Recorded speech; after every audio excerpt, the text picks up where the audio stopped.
ഈശോയ്ക്ക് സ്തുതിയായിരിക്കട്ടെ. വിശുദ്ധ പൗലോസ്ലീഹ ഗലാത്യക്കാർക്ക് എഴുതിയ ലേഖനം 3-ാം അധ്യായം. നിയമമോ വിശ്വാസമോ? ഭോഷന്മാരായ ഗലാത്യക്കാരെ, യേശുക്രിസ്തു നിങ്ങളുടെ കൺമുമ്പിൽ ക്രൂശിതനായി ചിത്രീകരിക്കപ്പെട്ടിരിക്കെ നിങ്ങളെ ആരാണ് ആഭിചാരം ചെയ്തത്? ഇത് മാത്രം നിങ്ങളിൽ നിന്നറിയാൻ ഞാൻ ആഗ്രഹിക്കുന്നു. നിങ്ങൾ ആത്മാവിനെ സ്വീകരിച്ചത് നിയമത്തിൻ്റെ അനുഷ്ഠാനത്താലാണോ, അതോ വിശ്വാസത്തിൻ്റെ അനുസരണം നിങ്ങളോട് പ്രഘോഷിക്കപ്പെട്ടത് വിശ്വസിച്ചതുകൊണ്ടോ? ആത്മാവിൽ ആരംഭിച്ചിട്ട് ഇപ്പോൾ ശരീരത്തിൽ അവസാനിപ്പിക്കുവാൻ മാത്രം ഭോഷന്മാരാണോ നിങ്ങൾ? നിങ്ങൾ സഹിച്ചവയത്രയും വൃഥമായിരുന്നുവോ? തീർത്തും വൃഥം. നിങ്ങൾക്ക് ആത്മാവിനെ നൽകുകയും നിങ്ങളുടെ ഇടയിൽ അത്ഭുതങ്ങൾ പ്രവർത്തിക്കുകയും ചെയ്യുന്നവൻ അങ്ങനെ ചെയ്യുന്നത് നിങ്ങളുടെ നിയമാനുഷ്ഠാന നിമിത്തമോ, അതോ നിങ്ങളോട് പ്രഘോഷിക്കപ്പെട്ടത് വിശ്വസിച്ചതുകൊണ്ടോ? അബ്രാഹാം തന്നെയും ദൈവത്തെ വിശ്വസിച്ചു, അത് അവന് നീതിയായി പരിഗണിക്കപ്പെട്ടു. അതിനാൽ വിശ്വാസമുള്ളവരാണ് അബ്രാഹത്തിൻ്റെ മക്കൾ എന്ന് നിങ്ങൾ മനസ്സിലാക്കണം. വിജാതീയരെ വിശ്വാസം വഴി ദൈവം നീതീകരിക്കുമെന്ന് മുൻകൂട്ടി കണ്ടുകൊണ്ട് വിശുദ്ധ ഗ്രന്ഥം നിന്നിൽ ജനതകളെല്ലാം അനുഗ്രഹീതരാകും എന്ന സദ്വാർത്ത നേരത്തെ തന്നെ അബ്രാഹത്തെ അറിയിച്ചിട്ടുണ്ട്. ആകയാൽ വിശ്വാസമുള്ളവർ വിശ്വാസിയായ അബ്രാഹത്തോടൊത്ത് അനുഗ്രഹം പ്രാപിക്കുന്നു. നിയമാനുഷ്ഠാനത്തിൽ ആശ്രയമർപ്പിക്കുന്ന എല്ലാവരും ശാപത്തിന് വിധേയരാണ്.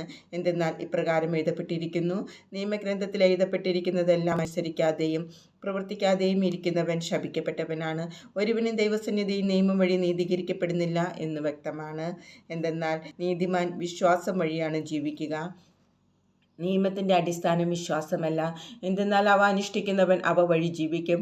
ക്രിസ്തു നമ്മെ പ്രതി ശപിക്കപ്പെട്ടവനായി തീർന്നുകൊണ്ട് നിയമത്തിൻ്റെ ശാപത്തിൽ നിന്ന് നമ്മെ രക്ഷിച്ചു. എന്തെന്നാൽ മരത്തിൽ തൂക്കപ്പെടുന്നവൻ ശപിക്കപ്പെട്ടവനാണ് എന്ന് എഴുതിയിരിക്കുന്നു. അബ്രാഹത്തിന് ലഭിച്ച അനുഗ്രഹം യേശുക്രിസ്തു വഴി വിജാതീയരിലേക്കും വ്യാപിക്കേണ്ടതിനും ആത്മാവിൻ്റെ വാഗ്ദാനം വിശ്വാസം വഴി നമ്മൾ പ്രാപിക്കേണ്ടതിനുമാണ് ഇപ്രകാരം സംഭവിച്ചത്. നിയമവും വാഗ്ദാനവും. സഹോദരരെ, മനുഷ്യ സാധാരണമായ ഒരു ഉദാഹരണം പറഞ്ഞാൽ, ഒരുവൻ്റെ ഉടമ്പടി ഒരിക്കൽ സ്ഥിരീകരിച്ചതിന് ശേഷം ആരും അത് അസാധുവാക്കുകയോ അതിലെന്തെങ്കിലും കൂട്ടിച്ചേർക്കുകയോ ചെയ്യാറില്ല. വാഗ്ദാനങ്ങൾ ലഭിച്ചത് അബ്രാഹത്തിനും അവൻ്റെ സന്തതിക്കുമായിട്ടാണ്. പലരെ ഉദ്ദേശിച്ച് സന്തതികൾക്ക് എന്ന് അതിൽ പറഞ്ഞിട്ടില്ല. പ്രത്യുത ഒരുവനെ ഉദ്ദേശിച്ച് നിന്റെ സന്തതിക്ക് എന്നാണ് പറഞ്ഞിരിക്കുന്നത്. അത് ക്രിസ്തുവിനെ ഉദ്ദേശിച്ചാണ്. ഞാൻ പറയുന്നത് ഇതാണ്: 430 വർഷങ്ങൾക്ക് ശേഷം നിലവിൽ വന്ന നിയമം ദൈവം പണ്ട് തന്നെ സ്ഥിരീകരിച്ച ഉടമ്പടിയെ, വാഗ്ദാനത്തെ നീക്കിക്കളയത്തക്ക വിധം അസാധുവാക്കുകയില്ല. എന്തെന്നാൽ പാരമ്പര്യാവകാശം നിയമത്തിൽ നിന്നാണ് ലഭിക്കുന്നതെങ്കിൽ അത് ഒരിക്കലും വാഗ്ദാനത്തിൽ നിന്നായിരിക്കുകയില്ല. എന്നാൽ ദൈവം അബ്രാഹത്തിന് അത് നൽകിയത് വാഗ്ദാനം വഴിയാണ്. പിന്നെന്തിനാണ് നിയമം? വാഗ്ദാനം സിദ്ധിച്ചവന് സന്തതി ലഭിക്കുന്നതുവരെ പാപങ്ങൾ നിമിത്തം നിയമം നൽകപ്പെട്ടു. ദൈവദൂതന്മാർ വഴി ഒരു മധ്യവർത്തിയിലൂടെ അത് വിളംബരം ചെയ്യപ്പെട്ടു. ഒന്നിൽ കൂടുതൽ പേരുണ്ടെങ്കിലേ മധ്യവർത്തി വേണ്ടൂ.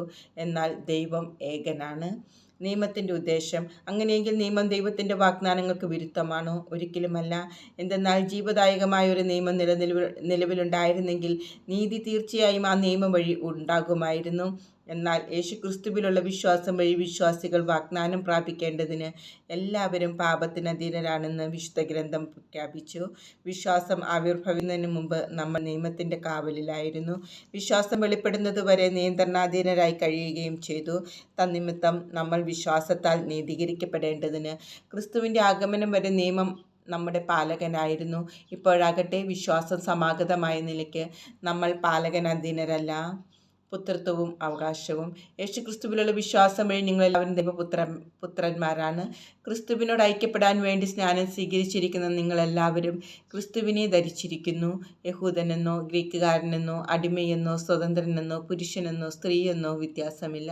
നിങ്ങളെല്ലാവരും യേശുക്രിസ്തുവിൽ ഒന്നാണ്.